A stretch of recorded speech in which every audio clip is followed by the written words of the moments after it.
Search करें अवामी news. मुल्क भर की ताज़ा तरीन खबरों से बाखबर रहने के लिए सब्सक्राइब करें हमारे चैनल को और बेल आइकन ज़रूर दबाएं।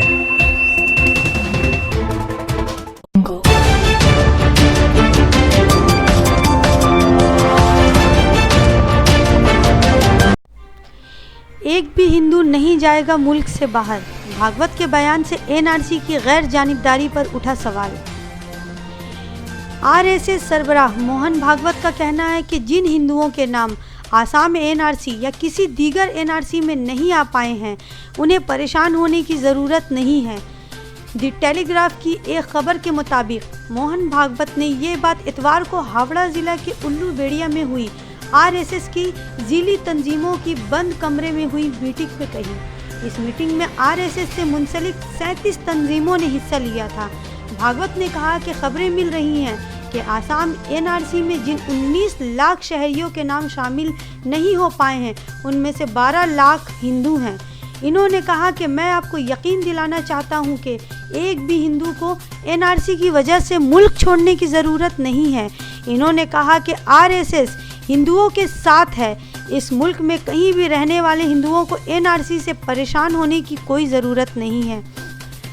काबिले ज़िक्र है कि आरएसएस और बीजेपी ही एनआरसी पर जोर दे रही थी और अब शहरियत तरमीमी बिल लाने की बात कर रही है। इस बिल के ज़रिए मोदी हुकूमत पाकिस्तान, बांग्लादेश और अफ़गानिस्तान से हिंदुस्तान में आए गैर मुस्लिमों को हिंदुस्तानी शहरियत दे सकती हैं। इतवार की मीटिंग में शामिल हुए बीजेपी के एक लीडर ने कहा कि हमें मरकज़ी वज़ीर दाखिला और बीजेपी के कौमी सदर अमित शाह से उम्मीद है कि वो भी हिंदुओं को ऐसा ही यकीन दिलाएंगे जैसा कि भागवत ने दिलाया है। जब 1 अक्टूबर को अमित शाह बंगाल आएंगे तो हम इनसे ऐसा मुतालबा करेंगे। इस लीडर ने मजीद कहा कि तृणमूल कांग्रेस और बाया महाज पार्टियों के ज़रिए एनआरसी के बहाने गलतफहमी फैलाने और बीजेपी को बदनाम करने की कोशिशों का बीजेपी माकूल जवाब देगी।